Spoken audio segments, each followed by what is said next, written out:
Have you ever felt trapped in an emotional whirlwind, unable to let go of a person, a memory, or a situation? Nights spent tossing and turning, questioning why you keep clinging to something that only brings you pain. It's as if your heart is holding on, even though your mind knows it's time to let go. This feeling isn't unfamiliar. It's something we all face at some point. We often think that holding on is a sign of strength, but the truth is quite the opposite. Sometimes the greatest strength lies in learning how to let go. Letting go is not about indifference, it's about freeing yourself from the emotional burdens and the need to control what was never truly in your power to control. Today, we'll embark on a journey together to uncover the art of letting go, guided not only by the timeless wisdom of Stoic philosophy, but also by the profound insights of modern psychology. We'll explore how to remain calm when emotions threaten to overwhelm you, how to set healthy boundaries without feeling guilty, and, most importantly, how to free yourself from unnecessary attachments and live a life of true fulfillment. If you've ever felt the sting of holding on to someone who hurt you or the weight of fear for what the future might bring, this video is for you. Don't let these burdens dim your inner light. Subscribe to this channel now and turn on the notification bell so you never miss a video. Your journey to inner peace starts today. As we go through this video, I want you to hold on to one question. What are you holding on to, and is it bringing you peace or only pain? Let's take the next step together to uncover the power of letting go and how it can transform your life forever. Are you ready? Understanding the true meaning of letting go. Letting go, two simple words, but their weight can feel unbearable when you're holding on to someone or something you deeply care about. What does it really mean to let go? Is it a sign of giving up? Is it indifference? Or does it carry a deeper, more transformative power? In this part, we'll dive into the true essence of letting go and explore why it's not about abandoning your emotions, but about reclaiming your peace. To help ground this discussion, let me share a personal story that changed the way I understood letting go forever. A few years ago, I found myself stuck in a one-sided friendship. I had poured so much of my time and energy into supporting someone I cared about deeply. I was there during their hardest moments, dropping everything to lend a hand or offer encouragement. But as time went on, I began to notice that the support was never reciprocated. When I needed someone to lean on, they were absent, yet I couldn't bring myself to let go. I told myself that holding on was the right thing to do, that being a good friend meant enduring the imbalance. But in truth, I was afraid. Afraid of losing someone I had invested so much in. Afraid of what it would mean if I walked away. That fear kept me tied to a relationship that was slowly draining my energy and self-worth. One day, after yet another instance where I felt invisible in the friendship, I came across a line from Epictetus, the Stoic philosopher. We suffer not from events themselves, but from our thoughts about them. It hit me like a bolt of lightning. I realized that my suffering wasn't because of this friend's actions. It was because I refused to let go of the expectation that they would change. Letting go doesn't mean you stop caring. It doesn't mean you erase the memories or cut off all emotions. Instead, it means freeing yourself from the need to control outcomes that are beyond your power. It's about accepting life as it is, not as you wish it to be. According to Stoicism, true freedom comes from focusing on what you can control, your thoughts, actions, and responses. Everything else, people's opinions, behaviors, and even life's unpredictable events, is outside your grasp. Trying to control these external factors only leads to frustration and pain. Imagine holding a handful of sand. The tighter you squeeze, the more sand slips through your fingers. But if you hold it gently, the sand stays in your palm. That's what letting go looks like. It's not about pushing things away, but about holding them lightly, without letting them define your inner state. When we cling too tightly to people or situations, it's often out of fear. Fear of losing control, fear of being alone, or fear of failure. But this clinging can turn into emotional chains that keep us stuck. Let's consider relationships, for example. How many times have you stayed in a relationship, even a toxic one, because you were afraid of the unknown? The truth is, holding on to something unhealthy doesn't prevent pain, it prolongs it. In my case, I was afraid of being labeled as a bad friend if I distanced myself. I worried about what others would think, about whether I'd regret my decision. But the more I clung to that fear, the heavier it became. The same principle applies to situations, whether it's a failed project at work, a missed opportunity, or a mistake you can't seem to forgive yourself for. We replay these scenarios in our minds, hoping to rewrite them, but all we do is deepen the emotional wound. The Stoics had a concept called detachment, which is often misunderstood. Detachment doesn't mean withdrawing from life or becoming emotionless. It means caring deeply, but without clinging. It's about maintaining your inner peace, regardless of what happens around you. Think of detachment like being the captain of a ship. When the sea is calm, you steer confidently. When the storm hits, you adjust your sails without panicking. You can't control the weather, but you can control how you navigate through it. One of my biggest breakthroughs came when I started practicing a simple exercise. Every evening I would write down one thing that I was clinging to that day. Then I'd ask myself, is this something I can control? If the answer was no, I'd practice mentally releasing it. Sometimes I'd even say out loud, I choose to let this go. At first it felt awkward, even forced. But over time, it became liberating. I realized that by letting go of the need to control, I was reclaiming my energy and focus for the things that truly mattered. One of the biggest misconceptions about letting go is that it means giving up. In reality, letting go is an act of strength. It's about acknowledging that you've done your part and choosing to focus on what lies ahead. When I finally let go of that friendship, it wasn't out of anger or resentment.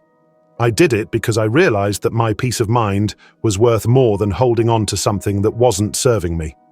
I still cared about that person, but I no longer tied my happiness to their actions. Letting go doesn't mean you lose. It means you gain freedom, clarity, and space for growth. Practical exercises to start letting go. If you're struggling with letting go, here are 3 exercises to help you begin. 1. The pause technique. When you feel overwhelmed by emotions, pause for 10 seconds. Take a deep breath and ask yourself, oh, what am I feeling right now? Oh, is this within my control? Oh, what's the best way to respond? This simple pause can help you shift from reacting impulsively to responding thoughtfully. 2. Journaling for perspective. Write down what you're clinging to and why. Ask yourself, oh, is this helping or hurting me? Oh, what would it feel like to let this go? Journaling can provide clarity and help you see the situation more objectively. 3. Daily detachment practice. Each day, reflect on one area of your life where you're holding on too tightly. It could be a relationship, a goal, or even an expectation. Practice saying, I choose to let this go. As we close this section, I want you to think about these questions. What are you clinging to that's causing you more pain than peace? Are you holding on because you care, or because you're afraid of letting go? How would your life change if you gave yourself permission to let go? In the next part of this video, we'll explore how to gain clarity and create healthy boundaries that protect your emotional well-being. But for now, take a moment to reflect. What is one thing you can release today to lighten your emotional load? Let's continue this journey together. You're stronger than you think, and the freedom you seek is already within your reach. Key principles for letting go and finding inner peace. Letting go is not a single action, it's a practice, a way of living that requires intention and persistence. In this part, we'll uncover the key principles that can guide you toward releasing emotional burdens and reclaiming your peace.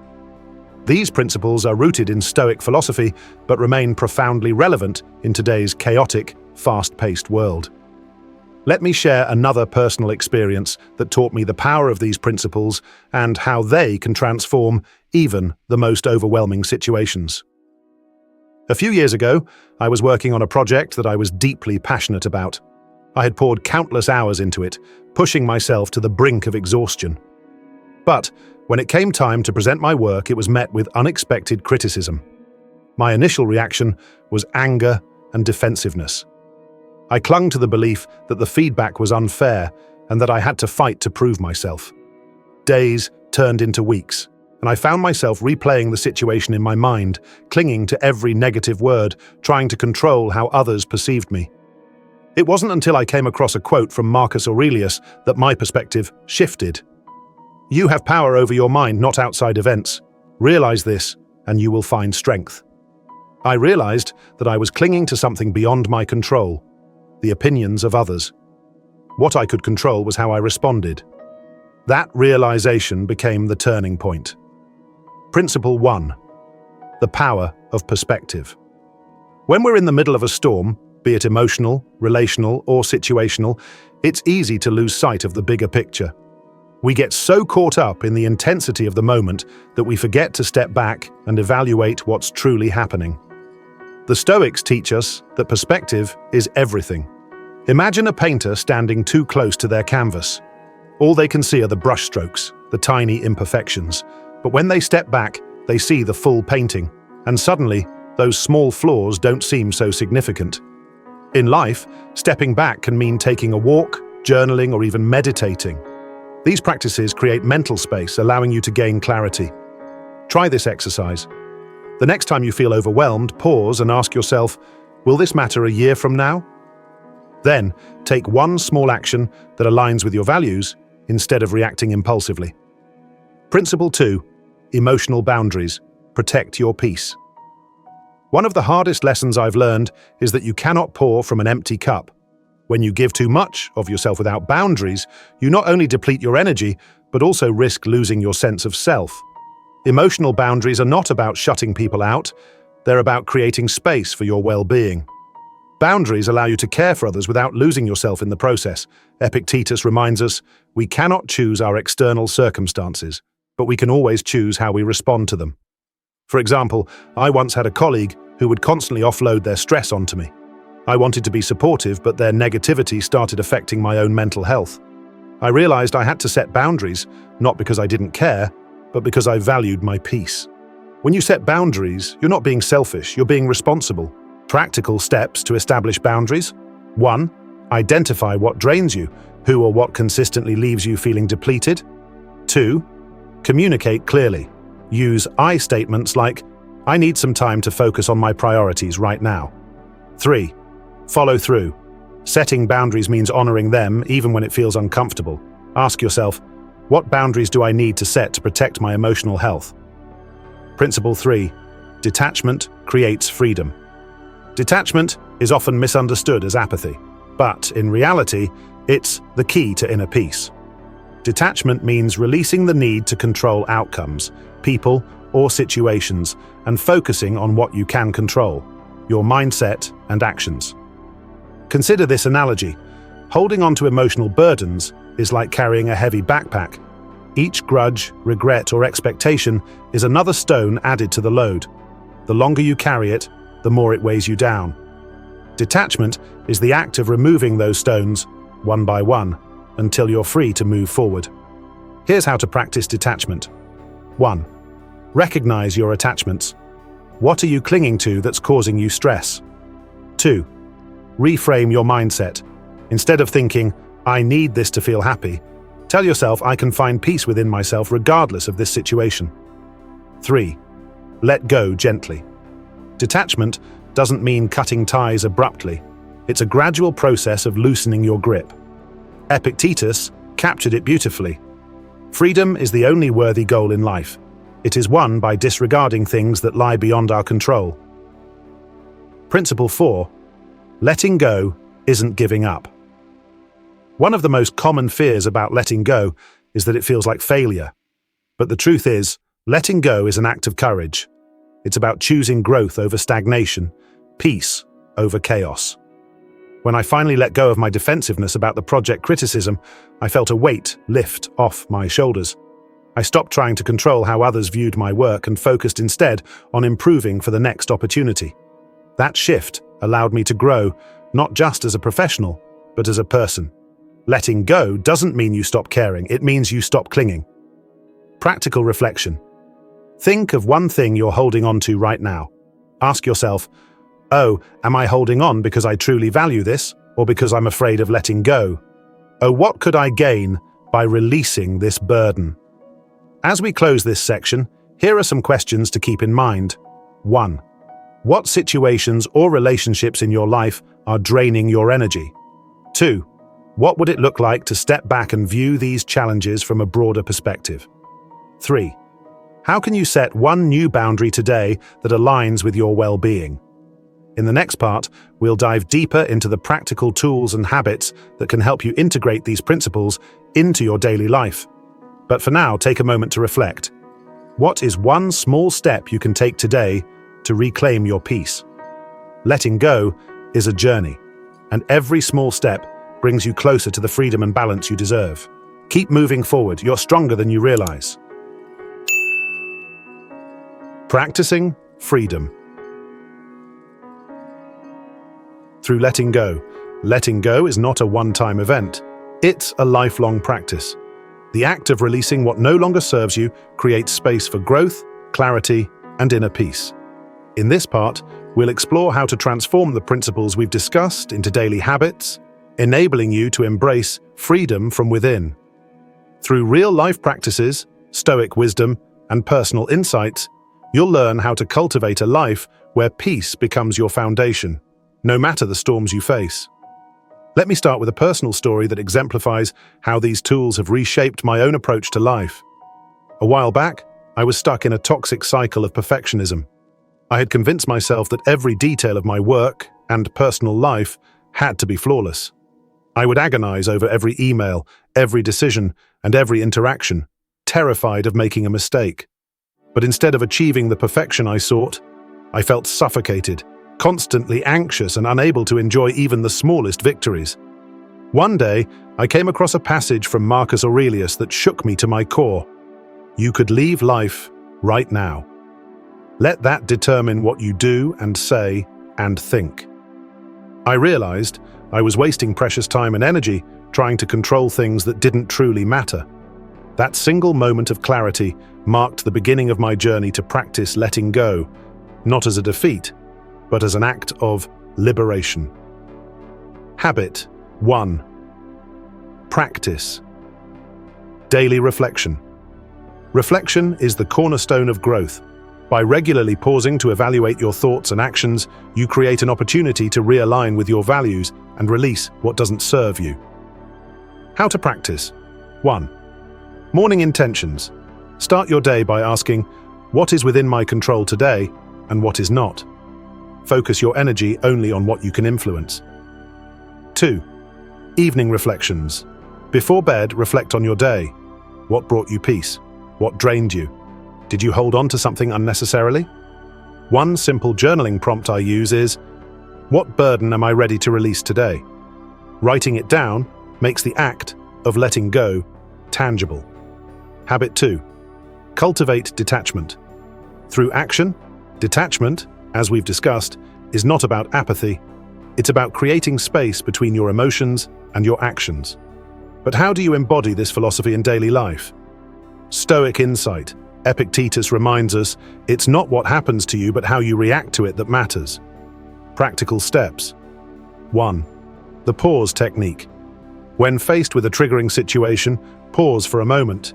Take 3 deep breaths and ask yourself, is this worth my peace? 2. Embrace impermanence. Each time you feel anxious about losing something, remind yourself of the transient nature of life. Repeat the mantra, this too shall pass. When I began practicing detachment, I noticed how much more energy I had. Instead of spiraling into frustration when things didn't go my way, I focused on what I could improve and let go of the rest. Habit 3. Live in the present. The Stoics understood that life happens in the present moment, yet we often waste time reliving the past or worrying about the future. Learning to ground yourself in the now is one of the most powerful ways to let go. Practical exercises. 1. Mindful breathing. Take 5 minutes each day to focus solely on your breath. Inhale deeply, exhale slowly, and feel the tension leave your body. 2. Gratitude. Practice. At the end of each day, write down 3 things you're grateful for. Gratitude shifts your focus from what's lacking to what's abundant in your life. Real-life example.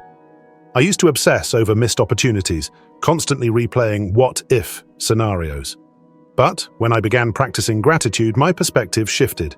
Instead of dwelling on what I didn't have, I started cherishing the blessings already in my life. Habit 4. Set boundaries with grace. Boundaries are essential for letting go of toxic relationships and situations. They protect your peace and allow you to invest your energy where it truly matters. How to set boundaries. 1. Communicate clearly. Be honest about your needs without guilt. For example, I need some time for myself to recharge. I hope you understand. 2. Stick to your values. Ask yourself, does this align with the life I want to create? If the answer is no, it's time to say no.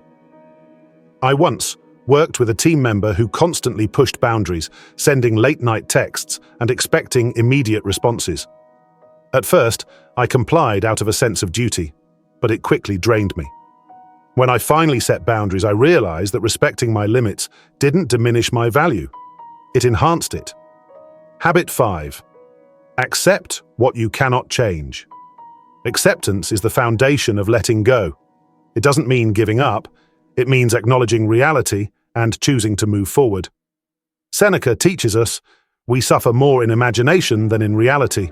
Often, our suffering comes not from events themselves, but from resisting them. Practical application. 1. Shift your focus. Each time you feel stuck, ask yourself, what can I do with what I have right now? 2. Use the serenity prayer. Repeat this timeless mantra. Grant me the serenity to accept the things I cannot change, the courage to change the things I can, and the wisdom to know the difference.